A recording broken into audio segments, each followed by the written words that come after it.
고통과 절망으로 아무런 희망도 가질 수 없었던 이 땅 한반도. 가장 어두웠던 그때 벽안의 선교사들을 통해 하나님의 복음은 이 땅을 비춰주었습니다. 어렵고 힘든 시기였지만 하나님은 이 한반도에 예수 그리스도의 이름이 충만하게 하셨습니다.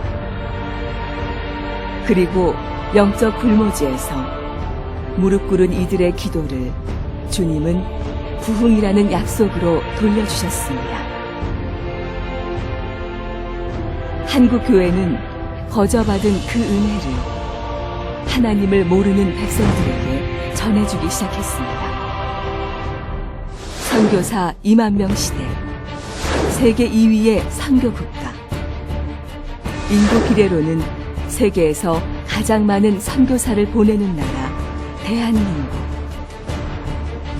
하지만 시간이 흐르고 교회의 부흥과 경제 대국으로의 변화, 이 풍요로움은 도리어 그들을 우리의 기억 속에서 잊혀지게 만들었습니다. 처음에 갔을 때 저희들이 가지고 갔던 정착비를 다 도둑을 맞았어요. 속은 마음, 물론 준비해서는 갔지만 탄자니아라는 땅은 이게 아무나 오는 게 아니구나. 이건 내가 너무 속아서 왔구나. DT에서 간사를 하고 15년 교회 사모를 하고 나름 준비가 되어 있다고 사람들에게 인정을 받았는데 비행기에서 내린 순간 나는 아니다. 너무 거기 사람들이 이제 거짓말이 삶이고 습성화되니까 너무너무 거짓말 그런 것 때문에 막 스트레스를 받았어요. 그래서 어떨 때는 그 현지인들을 보면 저 사람들도 뭐 사람인가 싶을 정도로 쉽지가 않습니다. 이 현장에서 오는 그런 이렇게 많은 스트레스가 쌓였을 때 하나님과 홀로 해소를 해야 되는데 저는 한 3개월 동안 세수를 한 번도 안 했어요. 세수를 할 힘이 없었거든요. 근데 제가 그런 성격이 아닌데도 불구하고 제가 그런 우울증에 빠질 줄이야 몰랐는데 가서 무슨 일을 하냐 이렇게 물어볼 때마다 제가 한 일은 솔직히 짐을 한 200번에서 300번 싼 것 같게는. 모든 게 다 기쁘고 감사한데 모든 것이 다 사역도 감사하고 다 감사하고 또 이 자리에 있다는 것만 해도 매일매일 기도가 감사한데도 불구하고 그런 일들이 너무 많다 보니까 최근 한 1년은 제가 이제 좀 무기력해진 것 같아요. 그러니까 우리는 몰랐습니다. 아니 어쩌면 우리는 그들의 아픔을 애써 외면했는지도 모릅니다. 제 부모님에 대한 원망이 많이 있었죠. 특히 제 사춘기 시절 때 우즈벡에서도 살았고 뭐 중국에서도 추방당에 또 몇 달 1년 공부했고 또 한국에서 막 이러니까는 아이들이 이제 좀 정체성이 아빠 나는 한국 사람도 아닌 것 같고 우즈벡 사람도 아니고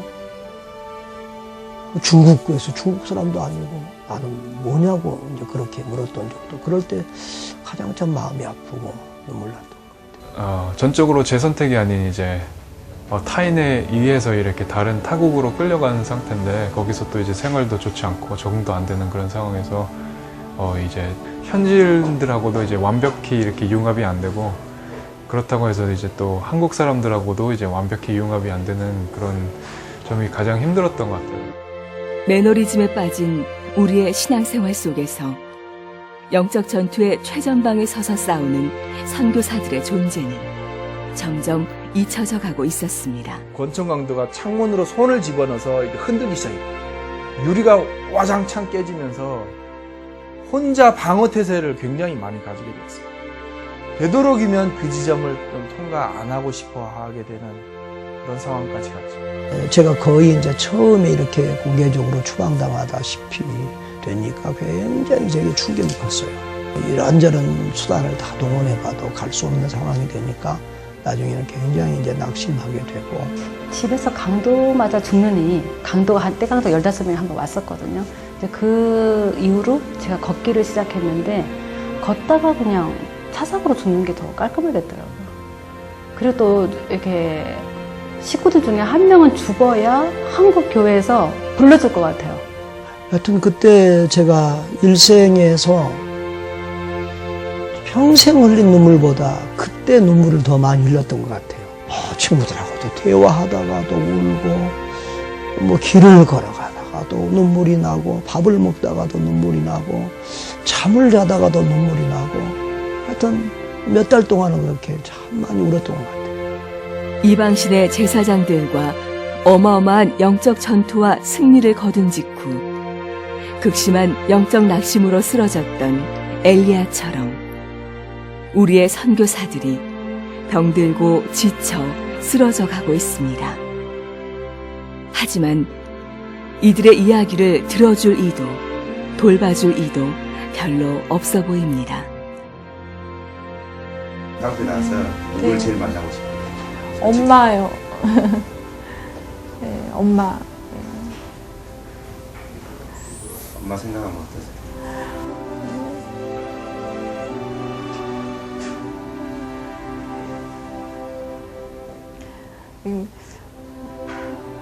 저희가 한국에 오면 꼭 엄마랑 같이 좀 지내야지, 좀 더 엄마하고 뭐 영화도 좀 봐야지, 그렇게 이제 리스트를 작성해 보는데 정작 오면은 그 중에 한 가지도 못하고 가는 것 같아요. 저도 이렇게 추방당해서 굉장히 힘든 과정이 있었고, 근데 이제 제 아내는 나오면서 비행기에서 쓰러져가지고 기절해서 그 비행기 안에서 막 그 아나운서 멘트 해가지고 막 의사들 있으면 와서 도와달라 해서 막 침을 찌르고 막 피를 뚫고 해서 겨우 살아서 왔거든요. 그런데 오자마자 저를 모스크바로 가라고 그러더라고요.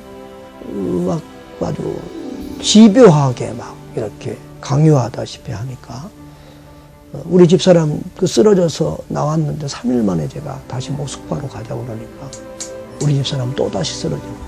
죄송한, 미안한 딸인 것 같아요.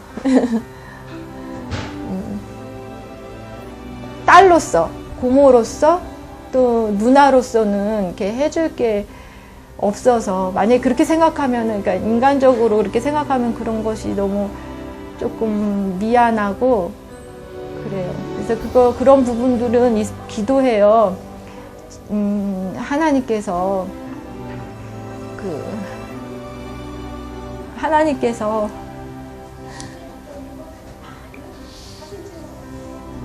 은혜로 엄마에게 제가 줄 수 없는 그런 것들을 많이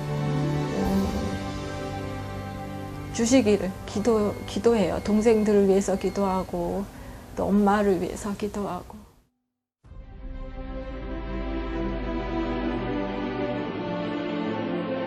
이젠 지친 병사들이 잠깐 뒤로 물러나 힘을 키우고 다시 호렙에 이를 수 있도록 그들에게 힘을 주어야 합니다. 낙심하고 지친 선교사들은 호렙에 이르러 비로소 하나님을 만날 것입니다.